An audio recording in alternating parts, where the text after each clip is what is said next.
yo, good morning. So, fella was walking around looking at people, and he looked at me, and I was like, what's up, you know? And I was sitting there making my coffee. Turns out, his company, they don't let the truck idle, so it froze up, and then it wouldn't start. And his battery wouldn't start. So, he had jumper cables, so I get to jump. Now, when I moved, I had to drop my trailer to move, and I noticed that my brakes were frozen. So, pro tip, road flares. A road flare, I got a propane stove that I cook with, and I've used it before to light a fire, and then take my blue tarp, throw it over the tires to block the wind. It's not for trying to, you know, heat everything up or whatever like that. The propane blows out, okay, and the road flares don't.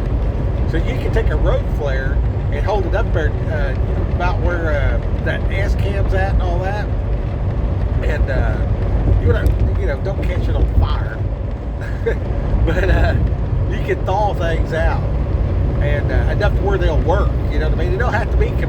Sometimes it's just frozen, and it don't take that much. And other times it's stuck. So when you pull it, especially when you hook a trailer, so you'll pull the trailer out, and the tires are sliding.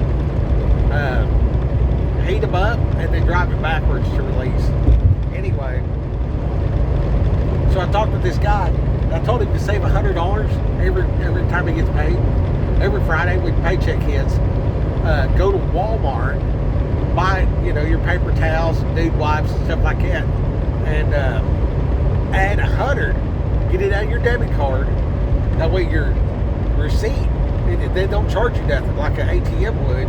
And then you got that $100. It costs you nothing to get the money, and then keep it. Never spend it. And do that for a whole year. Now you got $5,200. Put it in a dirty sock or whatever. I like to put mine in my dirty socks. It's like, who steals dirty socks? You know, you do you, whatever. Anyway, never spend this money. Congratulations, you'll never be broke again. You'll always have $5,000. By the end of the next year, you got your $5,200 in a separate sock. Go on Craigslist, buy a $5,000 truck. Probably a Ford Ranger. Whatever suits your fancy, doesn't matter. The parameters are, will a handyman buy this from me next year? So buy the truck, drive it when you're at home, whatever like that. It's going to have problems. Pick which mechanic you're going to put this truck at, and find your mechanic by getting everything squared away on this truck. Before you sell the truck, put a brand new set of tires on all the way around. Put the old tires that have air in the bed of the truck. It helps with the sale. Keep every receipt in the glove box of the truck. I personally like to get the title and get it signed open and everything else like that, and the bill of sale, everything, and put it in the glove box. Everything related to that vehicle in the glove box, including a separate set of keys in the glove box. You see what I'm saying? Okay. Next year rolls around. Sell the truck on Craigslist. Post it for $7,000. Take 6. Take the 6 and your new $5,200 and go buy an $11,000 truck. Over the course of the next year, keep saving your hundreds and use this mechanic that you found. Now that's your guy. So now you have the guy. So now you have $5,000. Congratulations, you never broke again. Now you have a mechanic that'll fix your truck. And every time you go to the mechanic, you give him a $50 tip. So he's really happy to see you. But that's only when you bring this $11,000 truck. The $5,000 truck, you're trying to find the good guy. He's got to establish himself as a good guy before he starts getting these tips. Okay? So then you're giving $50 extra to fix the forever truck. Congratulations. Now you have a truck forever. this $11,000 truck needs to be a 3/4 ton or a 1-ton truck. It doesn't matter what the gas mileage is. It doesn't matter if it's gas or diesel, nothing like that. You've got 3 years to ponder what works for you. But it has to be 3/4 ton or a 1 ton, because those are actual trucks. The other half tons and Rangers, S10s, and all that kind of stuff, that's a minivan or a side-by-side. That's what that is. That's not actually a truck. At 3/4 ton and at 1 ton levels, now you're in a vehicle that's built. It's heavy enough to do the job, and it's designed to pull trailers and all sort of kind of stuff. I also, particularly, side note, the 90s Suburban Tahoes and a 16-foot trailer. That is near perfection. That is very close to perfection for your average family that's not living in Villanova. If you're not on a ranch or whatever like that, and you're actually just a truck driver, and you want a secondary vehicle for your family and yourself and do whatever needs to be done, and you're not going to drive this thing all the time, so gas mileage doesn't matter, the Suburban 3/4 ton and a 16-foot trailer bumper pool is very handy, very, very handy. And then you can also get the 8.1 Vortec in those, which is enough for sure. I think is that a 454? It might be a little bigger than a 454. Anyway, gas mileage doesn't matter. You're not driving this thing every day. But if it's 4-wheel drive, and you can get the whole family in there, and then you can pull a trailer with it. If you'll look at your trailer, the 16-foot with the little gate on the back to drive your lawnmower in there, that's pretty good. And I actually have one like that, and they're pretty good. They'll do just about everything you need to do. That's your basic all-around trailer. I mean, you can go get 8 rick of wood, bring it home, then unload the wood, drive the 4-wheeler up in the back, whatever, drive the Subaru up in the back. Now you got hauling a vehicle in the apocalypse going down the road with your pusher in the front. You got your Scout up ahead 3 miles.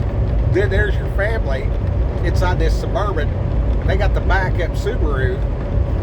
Something happens, you're doing your thing or whatever. Now you just drive the Subaru down off the thing, and you got a full tank of gas in the Subaru. If you got to go all the way down to family with bug out backpacks, right? So you just drive off the trailer and go, and then you got the neighbor following you with the bring it up the rear. We'll just leave it there. I got one neighbor in my mind. He's got like this Mad Max truck. He's been building for a while. Yeah, like that's the guy you want following you. Anyway, it's real good. If you look at the deck over trailers also, and then if you get you a trailer. Anyway, forget all that. So I told this dude about the 5,000 deal. Now you got 5,000. Now you got a 3/4 ton truck. You always got money. You always got something to drive. That checks a lot of boxes, okay? If you'll actually read the Bible a little bit every day over the course of these 3 years, you'll gain so much knowledge about God. And then being out here driving the truck, you're going to learn stuff too, or whatever like that. One of the things you're going to learn is you got to do everything all at once, and then you're bored to tears. You're just bored. And then as you aggressively wait and do this self-development, and you start making it make sense. Like, we come out here and we're used to different background jobs where you go to work, you're doing your work, then you're exhausted with that, and you go home and just like prop your feet up, watch TV, drink a beer, you know what I mean? Or get that roof of the house and go to the bar and and party and drink till 2 o'clock in the morning and wake up at 5 o'clock the next day and go back to roofing again. I've heard stories that some people do that. Anyway, in a previous life. But we're not geared to use our downtime effectively. You know what I mean? And when you're in the truck, you're away from home. So you're separated from those faces and those places, so you lose those habits. And somewhere, I would say around 7 years into this deal, I found, it maybe wasn't 7 years in, but somewhere in there, I found that I was doing it before I actually labeled it aggressive waiting. So I want to just, increase my knowledge of everything and get concepts and principles and do all the classroom work in the truck. And then I want to put this stuff to use as I'm studying about nutrition into my body. And then I want to learn, what is, high intensity interval training. I want to know what these bodybuilders are doing that, never get cancer for some reason. Turns out it's the cut phase, by the way. So, what is autophagy? Look into that. You know what I mean? Because I can just not eat for 3 days. If you're out here to truck stops, buddy, you'll spend $10 for breakfast, $20 on lunch, $20 on dinner. Okay? Don't eat shit from the truck stop. Don't eat nothing at all. Drink water for 3 days. Let your body get into autophagy and eat those cancerous proteins. And you never got it because, you starved yourself and then yourself started eating yourself, and yourself ain't stupid, so it's going to eat the bad protein before it eats the good protein because it's got this don't die mechanism, right? Well, it never gets around to eating the bad stuff when you're tossing back fudge rounds by the box, and then your, movement is nothing, just nothing. Like you're just sitting in the chair for, 7 hours until your blood turns into syrup in your feet and your ankles swell up. You go to the doctor, he gives you some chemicals from China and acts like everything's okay. And it ain't the doctor's fault. He knows your fat ass ain't going to change the way that you eat. So he's just trying to keep you alive. So, quit being a fat ass and change the way you eat. Move around. Anyway, I think I made the 5-minute ministry video on the other channel and then start talking like Skip DeGraff now on this channel. Anyway, so I was able to, I got the green line. So save $100 every Friday, no matter what. This is true discipline. This is substantially amazing, and because it's cash, nobody can take it away from you. You know what I mean? Now your cash is, worth less now than it was a year ago. You know what I mean? But my $11,000 truck that I bought, I have 13 vehicles that I paid less than $11,000 for. And every one of them is worth more than $11,000 if I sold them right now. So, 90s Chevrolet, yeah.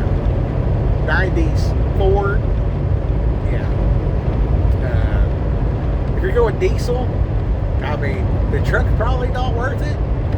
But if you can find it, well, yeah, you're not going to find it, but if you get a 5 or 6 speed, 12 valve Cummins, yeah. If you get it, I might start just buying them things and putting them in the garage, man. Like that, you want to talk about investment, that's what I need to do. I just need to just get on I need to start a freaking 12 valve corner of my shop. I think I'm going to do that. I think I just had an epiphany.